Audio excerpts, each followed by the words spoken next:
What's up guys, Lockie here, and in this video I'm going to teach you how to stop caring about what people think of you. I'm an expert on this topic because when I was really young, I cared so much about what people thought of me, up to the point that it basically decided everything I did in my life, and now I have no shame. Not quite, but I'm getting pretty close. So if you want to use this to feel more confident, less stressed, less anxious in your life, or use it in your business to level up in your career, help your employees, and make more money, I can also attest to that because I was able to scale my business to $1 million a month by the age of 26. And I'm really excited to jump into my screen because society trained you and I to judge ourselves with a system that is really rigged against us. I'm going to go through the system, how it's made us insecure, and how to actually replace it for good. But first, it's kind of important that you understand the mechanics of it. So all day long, you and I are asking questions subconsciously to ourselves that we don't even know that we're asking. Questions like, am I good enough? Do I fit in? Am I successful? Do people like me? Okay, so these questions like, am I attractive? Do I belong? Am I good at this? You don't actually choose whether to ask them. That happens instinctively because we're like pack animals and we live in society. And so you always ask these questions.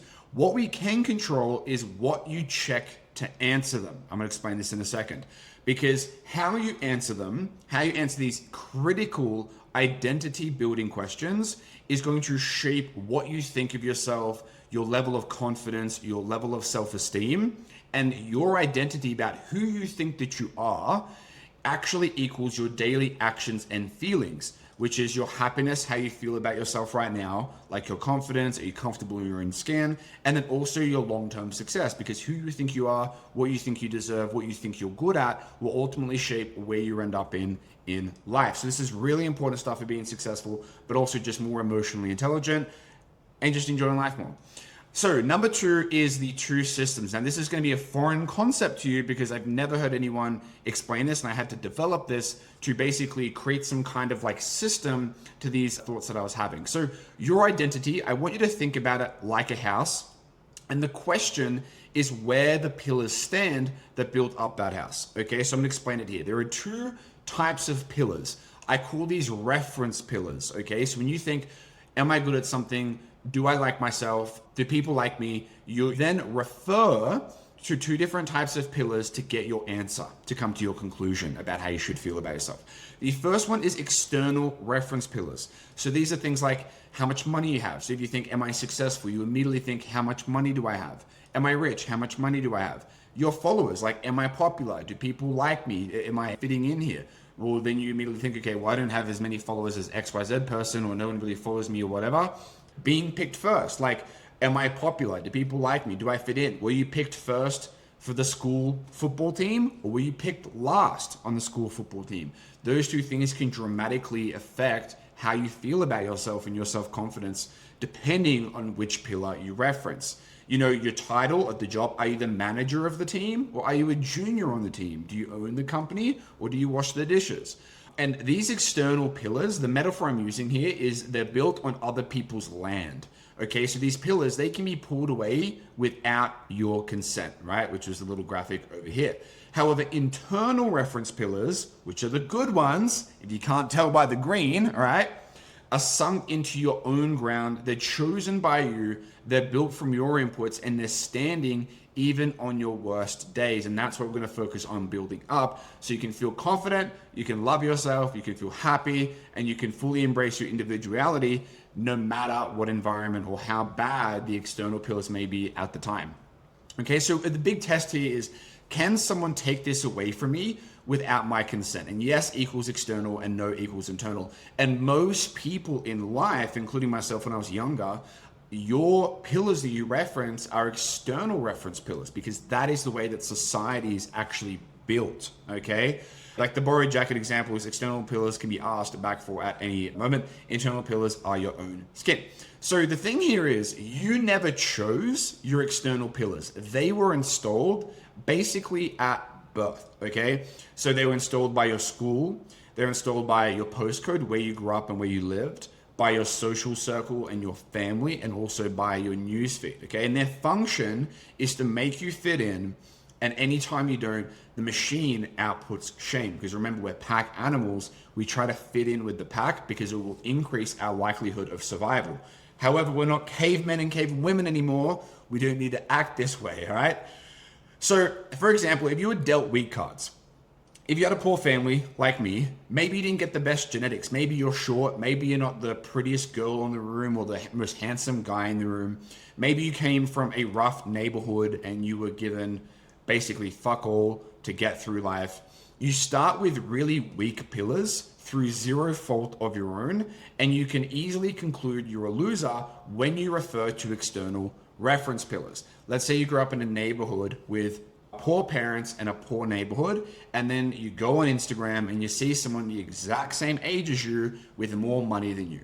What happens is you then reference your internal pillar and you think, well, am I successful for my age? And you come back with a big fat no. I suck, I'm not successful for my age. And that makes you feel bad about yourself. However, that is not the truth. You're just simply asking subconscious questions about your self-worth. And then to answer those questions, you're referencing a pillar that is completely external. Okay? If you're a young boy or a young girl and you're in school and you didn't have the best physical genetics, you may think like, okay, do people value me? Like, what is my self-worth? Like, am I popular? And you may come back with the answers no, like, oh, the boys don't hit on me, or like, oh, none of the girls want to talk to me or anything like that. And then you suddenly think that you're less than other people around you just because you weren't dealt amazing cards.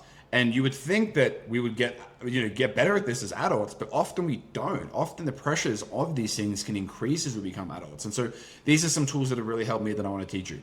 So for example, you could be picked last for the school football team. Maybe your friends are all getting new cars, but you can't afford them. So then you feel bad. You feel like the loser in the group or the odd one out in the group. Maybe you tell a joke in class and nobody laughs and then people tease you, okay? This is just the same trap, the external reference pillar trap, popping up in different costumes. And even if you were dealt pretty good cards in life and you are winning, you still want to understand this, because judging yourself by what you already have only reproduces your past, and you never act like the version of you that has more and can actually get more. So you still want to be mindful of this, even if you're at a pretty good position right now in life. So here's a little bit of my story. So I've already spoken about this at length on my channel, so I'll be quick here. I had hand-me-down clothes from thrift shops with holes in them. I never had like the cool Nikes. A big one for me, I remember, was on the football team. I had like the same pair of football boots for multiple years, even though they didn't fully fit me very well because I was getting older. And every other kid on the team always had brand new Nikes every single year. And I used to get bullied for it. I got bullied for lots of other stuff as well related to this. But I would come to the conclusion when I was really young and really angry that I'm a loser and I don't deserve success, because that just must be the case, because I don't have all these cool clothes. Everyone's making fun of me. Everyone else has all of this stuff. Everyone else is winning based on the external reference pillars that I was judging life through. Okay. And that was very damaging for my identity. It caused me to be a very angry kid. It caused me to bully other kids because I was in so much pain. So the only thing I could do was kind of output pain. And I really wish I could go back and explain this to myself, even though I feel like this is a relatively advanced emotional intelligence tool to practice. You can still practice it when you're really young. So these were external pillars that I never chose, doing exactly what they were built to do, which was to try to make me conform into society. But then over time, I had this framework, and every insecure moment, for example, I dyed my hair maybe 2 years ago, platinum silver, just because I wanted to, just to do some new shit. I started painting my nails black. No, I was not questioning my sexuality at the time. I just thought it looked dope. I just wanted to do some new shit. I just wanted to do some shit to stand out that looked different, that I thought was cool. When I first started posting YouTube videos or business videos when I was really young, I got judged. People would make fun of me. Oh, Lockie, what are you trying to be? Tony Robbins, blah, blah, blah. Like, I didn't have a lot of success, but I was still trying to talk about what was working for me with personal development, and kids would tease me and make fun of me. I've had to walk into many rooms where I don't know anybody and go and introduce myself to people who are very well established social networks, and people think like, who's this guy here? Like, why is he trying to be friends with us? What does he want? Blah, blah, blah. And all of those, when I was younger, would have been, social suicide, right? But I was able to deliberately swap the pillar that I was referencing, and even if the external reference pillars weren't giving me the social validation or approval for me to feel good about myself, I could still have a very strong identity, having a very strong self-esteem, which meant I could feel really good about myself despite the external things that were happening. So for example, this is just a weird example that AI pulled from the thing that I was writing out. Like right now, I'm in Medellin and I'm learning to speak Spanish. Mi español muy poquito. It's not very good yet, okay? I've been here for 3 weeks. And so I'll go walk into a supermarket where nobody speaks any English, and I'll be trying to order stuff in Espanol, and the server won't understand what I'm saying. Someone will walk past with laughing in my broken Spanish. But it's like, it's okay. Like, I don't care. Like, I'm not going to take that as judgment or feel bad about myself like I would have when I was younger. Okay. And here's a really good example. I'm not sure if you guys know Ronda Rousey. She was like the pinnacle of success in women's UFC when it first started. So Rousey, she lost her belt and she lost herself and vanished. I lost my agency during COVID and I didn't. So she was undefeated. She was literally named the baddest woman on the planet, and her entire identity was on one external pillar, which was her record. She was undefeated, right? And that is an external reference pillar. She's the best. No one can beat her, blah, blah, blah. But then Holly Holm annihilated her with a crazy roundhouse kick. And Rousey didn't just lose her belt, she lost herself and vanished. Like after that, she vanished. She ended up coming back for one match years later and got beat again. But like, she was the best in the world, the absolute top of the game, and she just vanished overnight because her entire identity was referenced based on an external reference pillar of her track record. But if she had an incredibly strong and built up foundation of an internal reference pillar, one loss wouldn't have shaken her. She'd be able to have come back. So external pillars are like load-bearing lies. They hold the whole building until one night they don't. So for example, COVID nuked my $3.5 million a year agency overnight because I was in Melbourne, Australia. We had the worst lockdowns in the world. So zero fault of mine, right? So if I had my entire identity built around how much revenue we do, how successful I am, my entire agency, then I would have been in a very, very, very dark hole when this happened. And like a lot of people, I wouldn't have been able to come back. However, because the internal pillars that I had built up were still standing, I was able to come back bigger and better with a new business that actually used COVID to my advantage. Kobe Bryant's a great example of this, rest in peace to go. In his movie Muse, he had the Achilles injury that took him out, and he fell into a dark hole for a brief period, but he kept saying to himself, I'm not going to let this outcome dictate my career. So here's the rule, okay? And this is an important caveat to mention. Results are a scoreboard for your strategy, okay? They're just never a mirror of your worth. So the scoreboard judges the plan. So if it's not working, you have to change the strategy, but it's not a judge of your worth, okay? So this is not ignore feedback and be delusional. If your business is losing money, okay, you should change the plan. That's data, okay? What the scoreboard never gets to vote on is whether you are worthless. And psychologists actually call it contingent self-worth, and that's externally anchored self-esteem, measurably producing more anxiety and instability for people's mental health. The Stoics called it the dichotomy of control 2,000 years ago. So it's like a legit thing in science for all my science people, okay? So most self-help and personal development kind of gets you to tier 2. This is what I hear most people talking about, but I would almost just use this, I would almost frame this as like weaponized self-esteem or something like that. I don't think it's like really true, kind of like Zen state, like fully feeling comfortable in your own skin. So let's talk about the different tiers, okay? So tier 1 is the crowd judges you and you just accept the verdict, and that's where most people live. Like if you get picked last for the football team, that means you're not popular and you just accept the fact, okay, nobody likes me. Or if you don't have heaps of money right now, society tells you that you're just a broke loser and you just kind of accept like, yeah, I'm not good at anything in life. I'm just struggling. And you like accept it, and then you wear the identity of someone who's struggling, and then your actions, your feelings, your emotions, your confidence, everything stems from the identity of someone who's struggling. So you don't wake up early, you don't set high goals, you don't stay disciplined, you don't push yourself every single day. And therefore it's like a self-fulfilling prophecy that you get worse results. I probably could have had another diagram up here. Tony Robbins talks about this in terms of, I think it's like the cycle of belief or something, which is how much you believe something then dictates how much action you take. And then how much action you take towards that thing dictates your results, and how many results you get then dictates your beliefs, right? So you can see the more belief you have in something, the more action you'll take to get it, the more results you'll get, and then therefore the more empowering the belief will become that you can achieve it. And so this is very similar, just more on a confidence and a self-esteem level rather than just the specific actions, but they're highly, highly correlated. Tier number 2 is you beat the crowd in your head and you say, they'll respect me one day. They couldn't do what I do. However, the problem is this is still external, okay? The audience is still in the room. This is kind of like if you're a small guy at the gym or whatever, and you get really big, you're like, then the big guys are going to respect me. It sounds like growth. It's better than number 1, just accepting it because you're doing something about it that has a positive direction.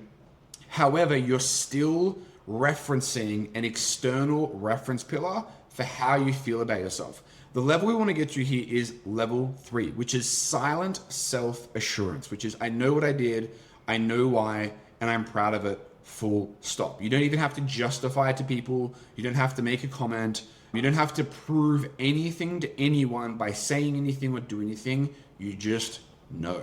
In fact, I haven't done any research on this. I probably could have before I put it in here, but there is studies done.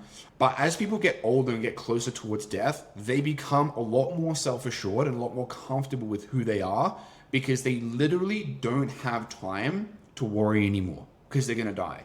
Kids are very similar like this when they're child and they're screaming because they want a toy, or they're running around the playground without their shirt on, or they're like, going up to random people and like tapping on them or asking for their iPhone, just random crazy shit, right? Because society hasn't molded them into this box yet. But once you grow up a little bit, it does, okay?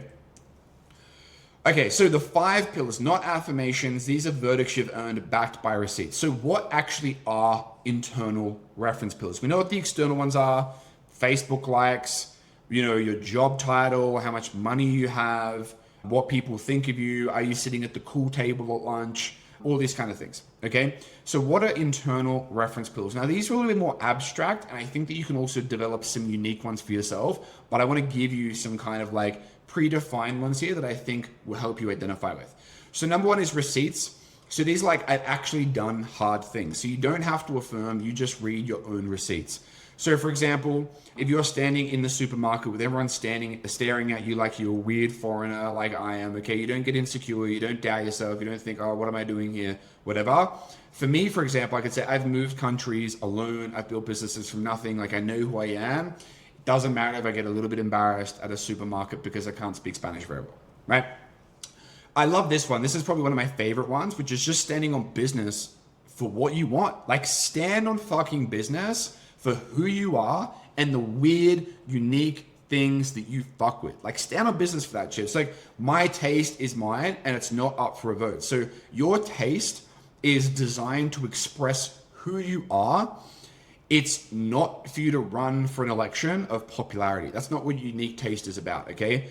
So, for example, I had silver hair, the painted nails. Like, if you love a song that everyone hates, like, stand up business with that shit. That's your favorite song, man. Like, own that. Like, respect that. Like, if someone laughs, keep it anyway. This is personally one of my favorites because I think this is one of the most freeing, which is just understanding that not everyone's gonna fuck with the same shit that you fuck with, and that's totally fine. You can just stand on that and own that. I think this is probably one of the biggest ones that people shy away from. Clean intentions, it's like knowing why I'm doing this, okay? You only hold the real data in your intentions. So I say something wrong in Spanish and everyone laughs at me, like, right? There's like no hurt, no judgment. I just laugh with them. I'm like, yeah, that's probably funny. Like, I'm a beginner, I'm learning, and I'll get there as well. I know I'm doing this. Okay, this could be, for example, if you're trying to start a business to take care of your family, or let's just say you're making like really cringy t-shirts with bad, ugly designs and you're posting them on social media to try and sell them to make some money, and people comment, oh, this is cringe, people make fun of your designs or whatever. If you refer to an external reference pillar, which is Does the public like my designs? Do people like my designs? Do people think I'm cool? Do I have a successful business? Do I have a successful brand? You're going to answer no. You're going to feel defeated. You're going to feel deflated. You're going to reinforce an identity of a non-successful business owner. And what is that likely to do? It's likely to make you take less action. Okay. However, if you say, look, my designs may not be amazing right now, but I know that I'm doing this and I'm branching out to put food on the table for my kids.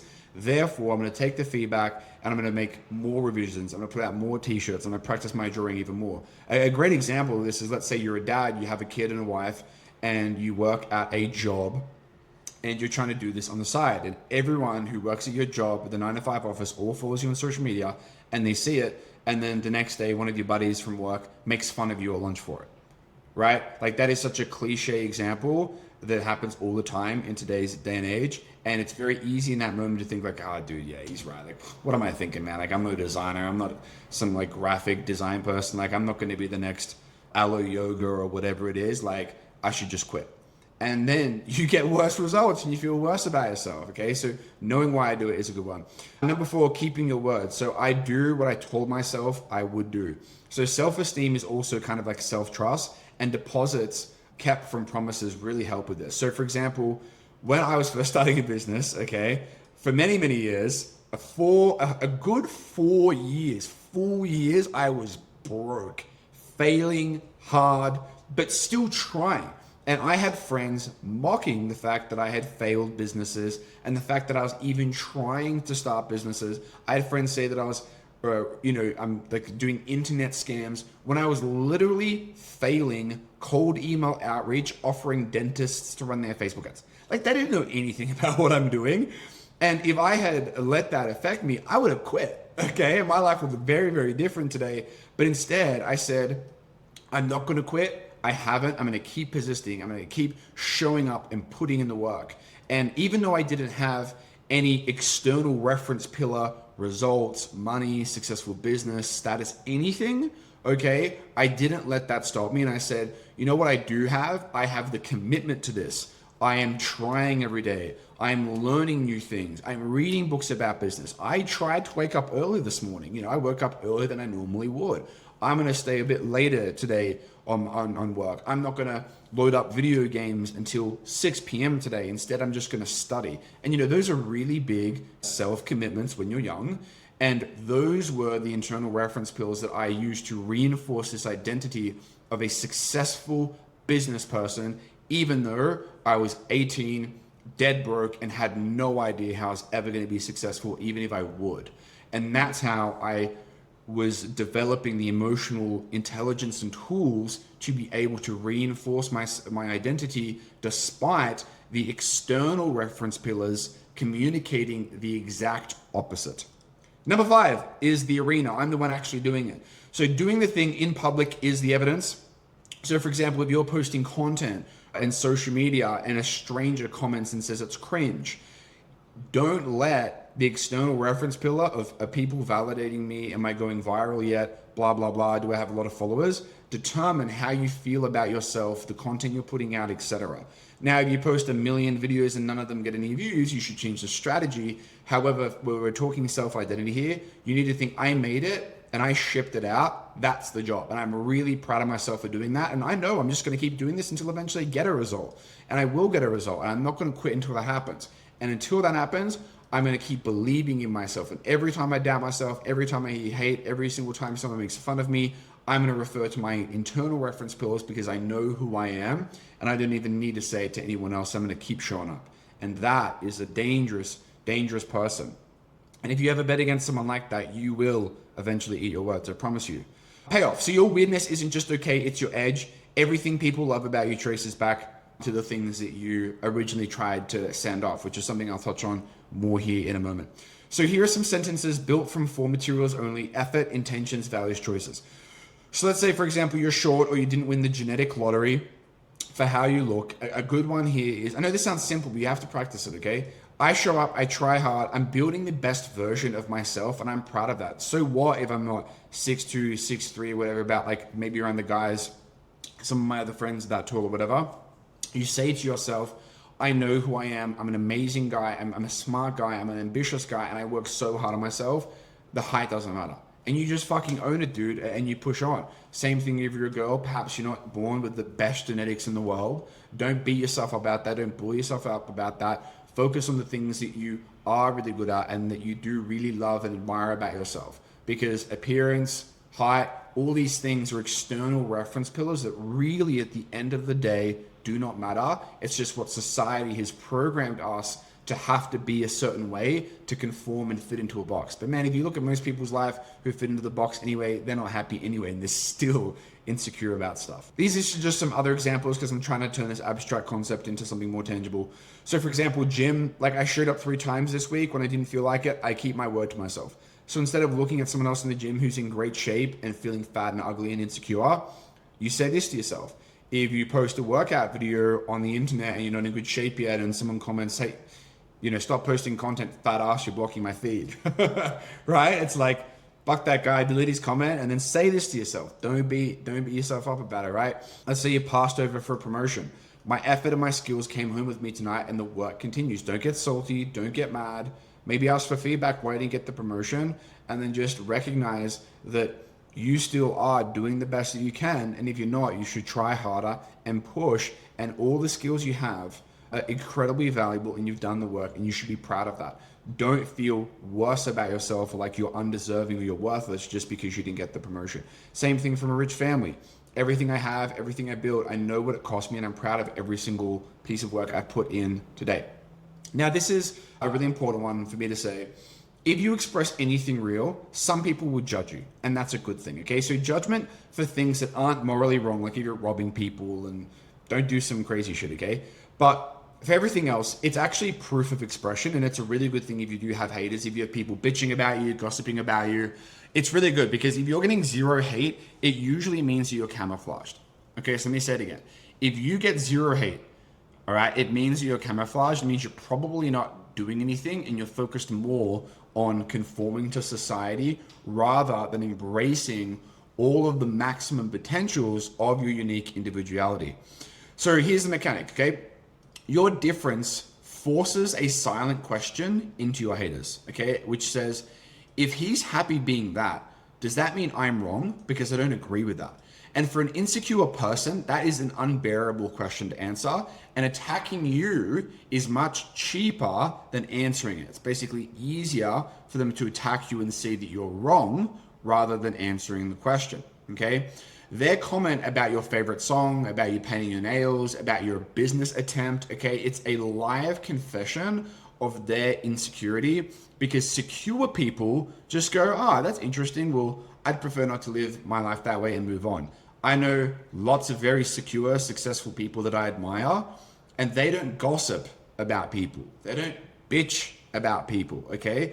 And I know a lot of people who gossip about me or bitch about me, and they also gossip and bitch about other people. And the funny thing is, all the people they gossip and bitch it with do it to them as well, right? And so really secure people, they just love their life. They love themselves, they focus on building themselves, and they focus on what's ahead. But people who are haters, people who have lots of insecurities that they choose not to address, still show it, but they just show it by discussing other people and reflecting on the past, okay?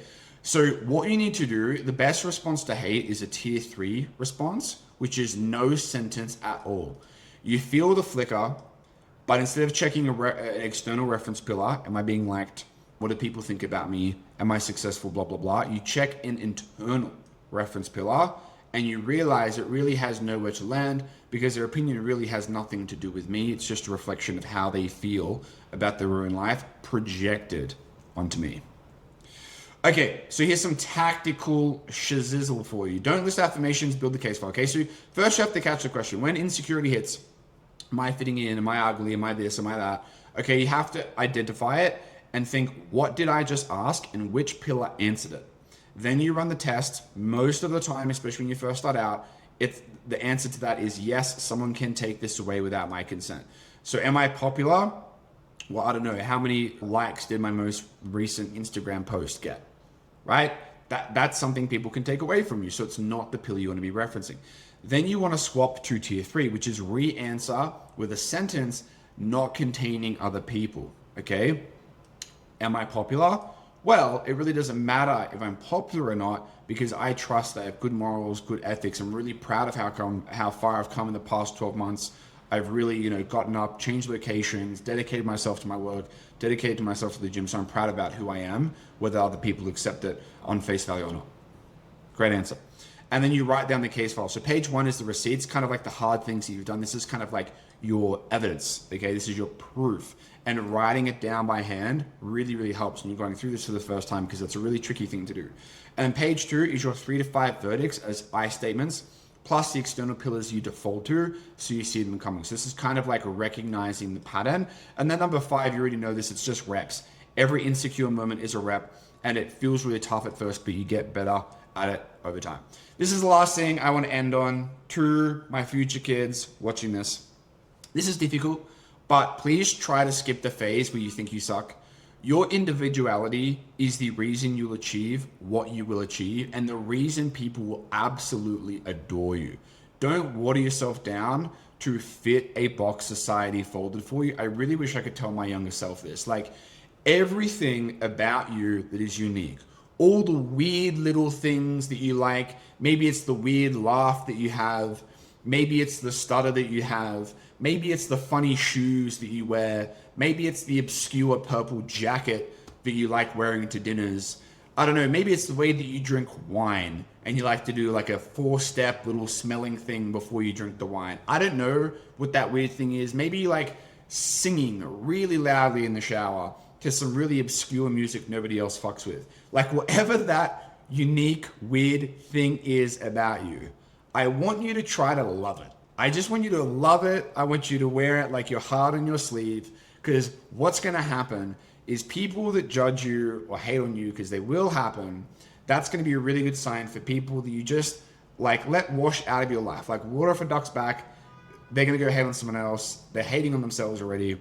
But the people who you're going to have lifelong friendships with, the people who are going to really appreciate you for you and love you, the people who you're going to feel like you were best friends with in a past life and you've just met again, those people are going to connect with those obscure things and the unique things about you. And because they're things that are really deep and personal, and it's you wearing your heart on your sleeve, you will feel more seen, you'll feel more appreciated and more heard than anyone else that you've ever met in your life, and you will reciprocate that feeling to them. And there's no better feeling than being unapologetically 100% yourself and meeting other people who are just like that, because those people, man, you have the best experiences and the best memories with for the rest of your life. So that's the video. I hope this helped. It's going to take a lot of practice, a lot of repetitions, but you can get there. If you like this video, want to see more videos and like personal development stuff, click subscribe, click like if you like the video, and I'll see you in the next one. Peace.